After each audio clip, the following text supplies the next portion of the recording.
Buenos días, me llamo Rocío, voy a ser vuestra guía y vamos a empezar nuestro recorrido por el museo con una de las grandes obras que pintó Diego Velázquez, un pintor sevillano del siglo XVII al que Monet, que era un pintor francés, llamaba el pintor de los pintores, o el más grande pintor que jamás había existido. Las pinturas de Velázquez estaban influenciadas por un famoso pintor italiano del estilo barroco de finales del siglo XVI y principios del siglo XVII llamado Caravaggio, que fue el propulsor del tenebrismo y el naturalismo, técnicas que Velázquez empleó después en sus obras. Y vosotros os preguntaréis, ¿qué es el tenebrismo y el naturalismo? Pues estas técnicas las utilizaba Velázquez para plasmar las obras de una manera fiel a la realidad, con un fuerte contraste de luces y sombras, porque así centraba la atención en el punto del cuadro que le parecía más importante transmitir. Las pinturas que realizaba eran especialmente escenas costumbristas, o lo que es lo mismo, pinturas de gente anónima realizando tareas cotidianas del día a día, pero sobre todo trabajaba para la aristocracia o para la corte. Seguro que todos conocéis su cuadro más famoso, que es el de las Meninas. Este se lo encargó Felipe IV, pues Velázquez fue su pintor oficial, al que le encargaba las pinturas que decoraban su estancia, pinturas como esta que podéis observar, cuyo título es La rendición de Breda, y que Felipe IV le encargó para decorar el salón de reinos del Palacio del Buen Retiro. Este cuadro de temática historia está datado en el 1635 y representa un capítulo de la Guerra de Flandes ocurrido 10 años antes. Con el cuadro la monarquía pretendía hacer propaganda política porque pasaba por una mala época a causa de las revueltas de los Países Bajos y quería limpiar su reputación haciendo ver que eran valientes y condescendientes cuando el enemigo se rendía.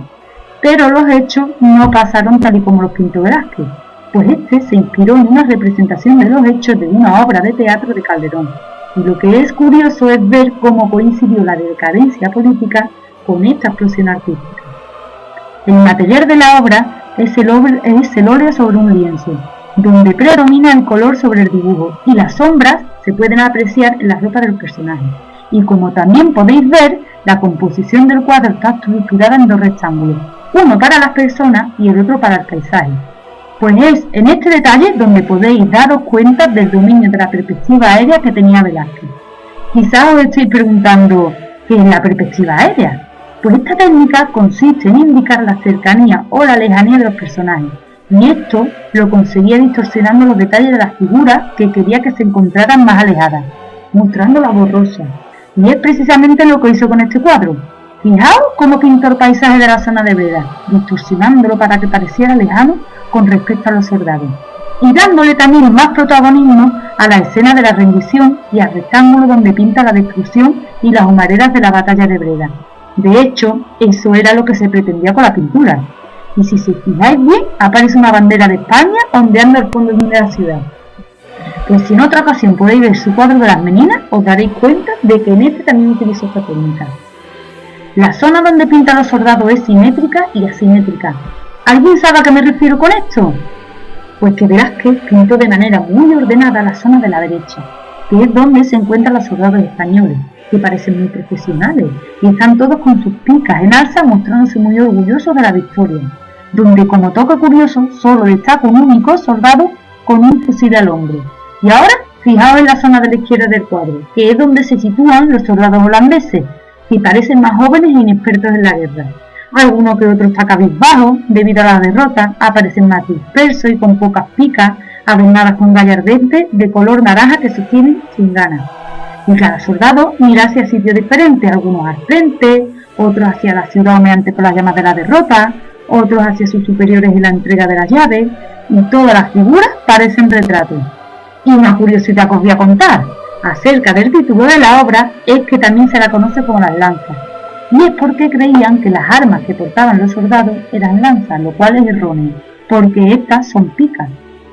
También podéis apreciar dos caballos en el cuadro, uno de espaldas que pertenece a las tropas españolas y se encuentra delante de él, y el otro que pertenece a las tropas holandesas y que curiosamente tiene una posición totalmente contraria a la del otro caballo, pues este está de frente y detrás de los soldados holandeses, lo que le da a la pintura una sensación de profundidad.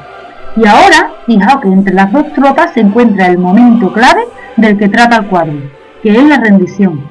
Aquí Velázquez situó a la izquierda a Justino de Nassau, entregando las llaves de la ciudad holandesa de Breda e inclinándose en posición sumisa al general español Ambrosio de Spínola, al que situó a la derecha, el cual impide apoyando una mano en el hombro de Justino de Nassau que éste se arrodille, impidiendo así su humillación y quedando él como una persona honorable. Os comenté hace un momento que las figuras parecían retratos, pero no se ha podido identificar a ninguno de ellos. Solo se sabe que Velázquez sí conocía a Ambrosio de Spínola, así que los retrataría tal y como era, pero el hombre que está situado a la derecha justo detrás del caballo es posible que sea un autorretrato de Velázquez, algo que también podéis apreciar en el ya mencionado cuadro de las Meninas, pues Velázquez se autorretrata en él como el pintor que está en la escena. Y como última curiosidad, en la esquina inferior derecha del cuadro podréis observar que hay una zona que Velázquez dejó en blanco. No lo pintó para firmar el cuadro, pero como en muchas otras ocasiones al final no lo hizo.